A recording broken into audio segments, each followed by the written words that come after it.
भाद्रपद माह के शुक्ल पक्ष की तृतीया तिथि को हरतालिका तीज का व्रत रखा जाता है। इस साल 2024 में 6 सितंबर को हरतालिका तीज मनाई जाएगी। इस दिन सुहागिन महिलाएं पति की लंबी उम्र और सुखी दाम्पत्य जीवन के लिए निर्जला उपवास रखती हैं।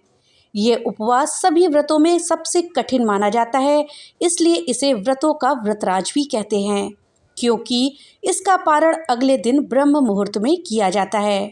दोस्तों, माता पार्वती के पिता उनका विवाह भगवान विष्णु से करना चाहते थे और माता पार्वती भगवान शिव को पति रूप में पाना चाहती थी। तब उनकी सखियों ने माता पार्वती को महल से ले जाकर के एक जंगल में छिपा दिया। वहां सैकड़ों वर्षों तक कठोर जप तप करते हुए माता पार्वती ने भगवान शिव को प्रसन्न किया और उनको पति रूप में प्राप्त किया। हरतालिका 2 शब्दों से मिलकर बना है, हरत और आलिका। हरत का अर्थ है हरण और आलिका का अर्थ है सखी, अर्थात सखियों के द्वारा हरण।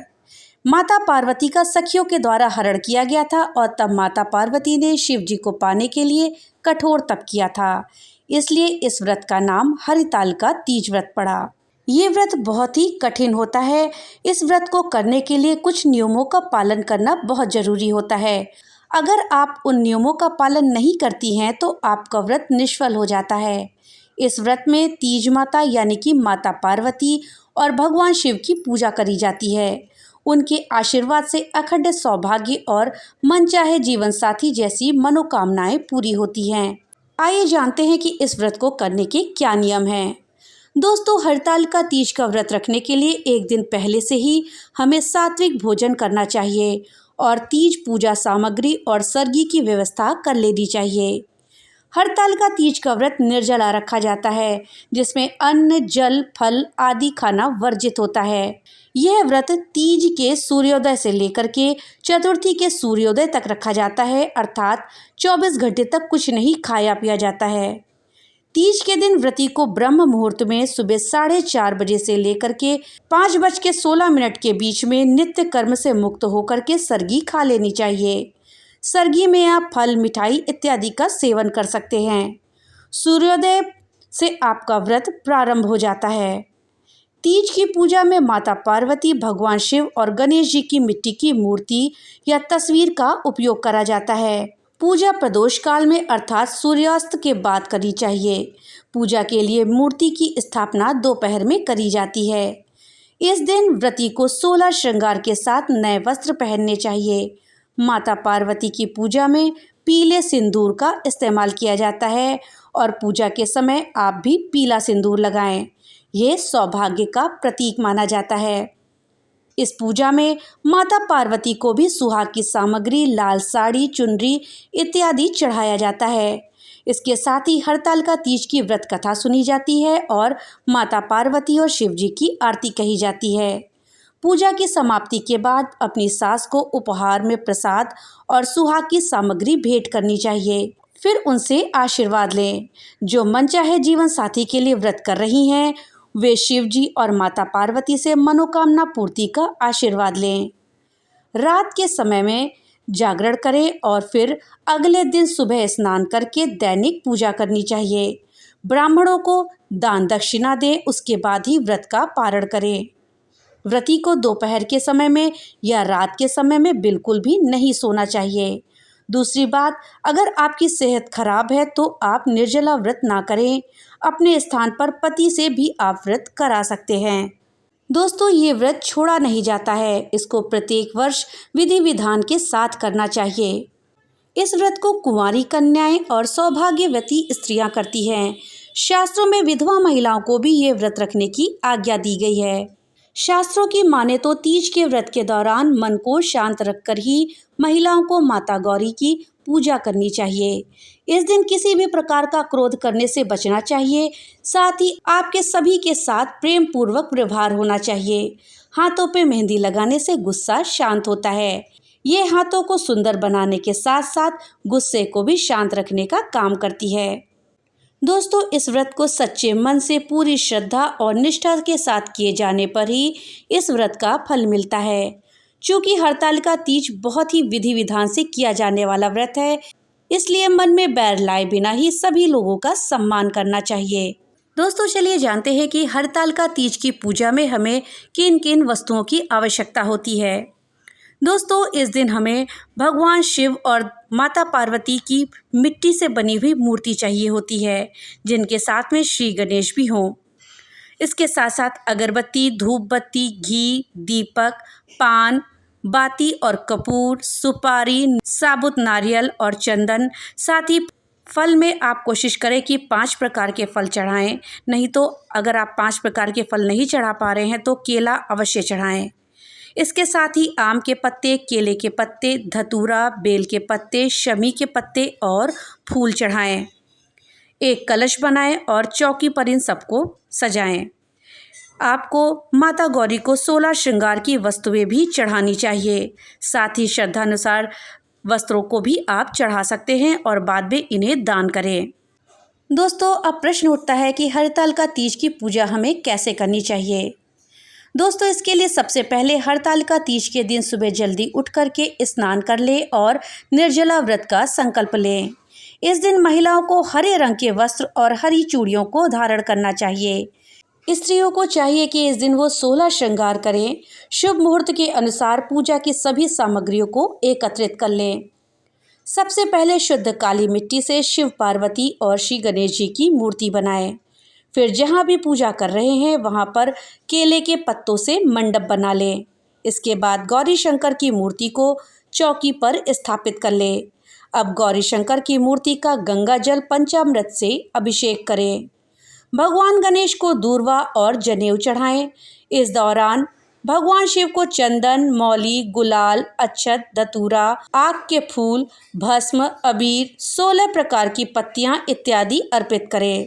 इस दौरान देवी पार्वती को सुहाग की सामग्री चढ़ाएं। अब धूप दीप लगा करके हरतालिका तीज व्रत की कथा सुने और बाद में आरती करें। रात्रि जागरण करके हर प्रहर में इसी तरह से पूजा करें। आप अगले दिन अंतिम प्रहर की पूजा के बाद देवी पार्वती को चढ़ाया हुआ सिंदूर अपनी मांग में भर ले। वहीं मिट्टी के शिवलिंग का विसर्जन कर दें और सुहाग की सामग्री को दान दे दें। इसके बाद आप अपने व्रत का पारण कर लें। दोस्तों हरतालिका व्रत के दिन स्त्रियां तो व्रत के नियमों का पालन करती ही हैं, लेकिन इस दिन पतियों को भी कुछ बातों का विशेष ध्यान रखना चाहिए। दोस्तों वीडियो में आगे बढ़ने से पहले आपसे एक छोटी सी रिक्वेस्ट है कि अगर अभी तक आपने वीडियो को लाइक नहीं किया है तो वीडियो को लाइक कर दें और ज़्यादा से ज़्यादा शेयर करें, जिससे कि ये जानकारी अधिकतर लोगों तक पहुंच पाए। और हाँ, अगर चैनल पे नए आए हैं तो चैनल को सब्सक्राइब कर दें और बेल आइकन दबाना ना भूलें, जिससे कि मेरी वीडियो सबसे पहले आप तक पहुँच सके। तो चलिए वीडियो में आगे बढ़ते हैं। दोस्तों इस दिन पतियों को जिन बातों का ध्यान रखना चाहिए वो बातें इस प्रकार से हैं। पत्नी हरतालिका तीज का व्रत पति के लिए रखती है, इसलिए पति को भी इस बात का ध्यान रखना चाहिए कि वो उस दिन अपनी बातों या आचरण से अपनी पत्नी को दुख ना पहुंचाए। उस दिन पति पत्नी के साथ में लड़ाई झगड़ा या वाद विवाद ना करें। हरतालिका तीज के दिन पतियों को तामसिक वस्तुओं का सेवन नहीं करना चाहिए। इस दिन शराब, मांस, मछली, लहसुन, प्याज इत्यादि का उपयोग ना करें। तीज व्रत में संयम होना बहुत जरूरी है। मन, कर्म और वचन से शुद्धता अवश्य होनी चाहिए। इसमें पति को भी पत्नी का सहयोग करना चाहिए। कोई ऐसा कार्य ना करे जिससे कि पत्नी का व्रत भंग हो। हरतालिका तीज का व्रत सुहाग की अखंडता के लिए रखा जाता है। ऐसे में पति अपनी पत्नी को व्रत के लिए नए कपड़े, सुहाग सामग्री, आभूषण इत्यादि दिलाना ना भूलें। हरतालिका तीज में पत्नी एक नवविवाहिता की तरह से ही श्रृंगार करती है और माँ पार्वती के साथ शिव जी की पूजा करती है।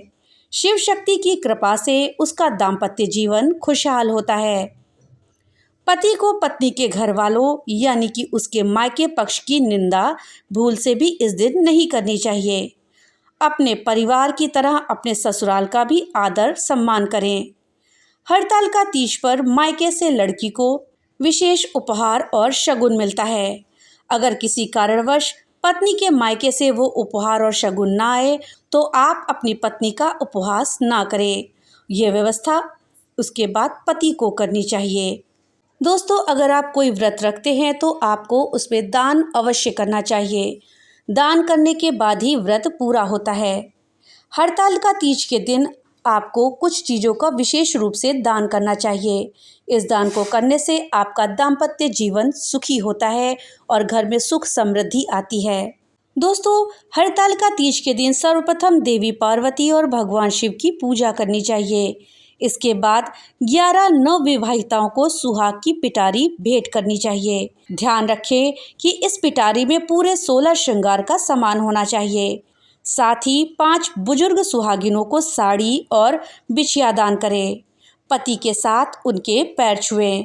इससे उनका आशीर्वाद प्राप्त होता है, जो कि दाम्पत्य जीवन को सुखमय बनाता है। दाम्पत्य जीवन में प्रेम और समझदारी की कामना हो तो हरतालिका तीज के दिन शुभ मुहूर्त में पति से अपनी मांग भरवाएं। इसके बाद बिछिया पायल भी उनके हाथों से ही पहने। मान्यता है कि ऐसा करने से पति और पत्नी के बीच प्यार बढ़ता है।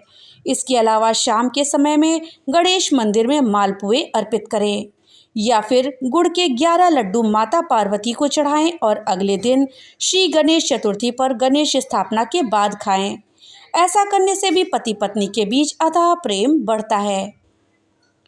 दोस्तों, अगर कुंवारी कन्याएं इस व्रत को रखती हैं और मनचाहे वर की कामना रखती हैं तो वे हरतालिका तीज के दिन सुबह जल्दी उठकर स्नान करें और शिव पार्वती के मंदिर में जाएं। वहां पर शिव पार्वती को लाल गुलाब चढ़ाएं और साथ ही मंदिर में भगवान शिव और नंदी को शहद चढ़ाएं। इसके बाद माता पार्वती से मनचाहे वर की कामना की पूर्ति की प्रार्थना करें। अगर व्रत कर रहे हैं तो हरतालिका तीज में जब पूजा करें तब माता पार्वती को चुनरी चढ़ा करके उन्हें अपने हाथों से नथ पहनाएं। ऐसा करने से देवी पार्वती की कृपा होती है और मनचाही मुराद पूरी होती है। दोस्तों, इस साल 2024 में हरतालिका तीज पर कई शुभ संयोग बन रहे हैं, जिसमें पूजा करने से बच्चों की तरक्की और संतान की प्राप्ति का आशीर्वाद मिलेगा। पंचांग के अनुसार इस दिन शुक्ल योग बन रहा है, जिस पर गर, वणिज, करण के साथ हस्त नक्षत्र का संयोग बनेगा। इस दौरान चंद्रमा तुला राशि में रहेंगे। ऐसे में पूजा करने से हर मनोकामना पूरी होती है।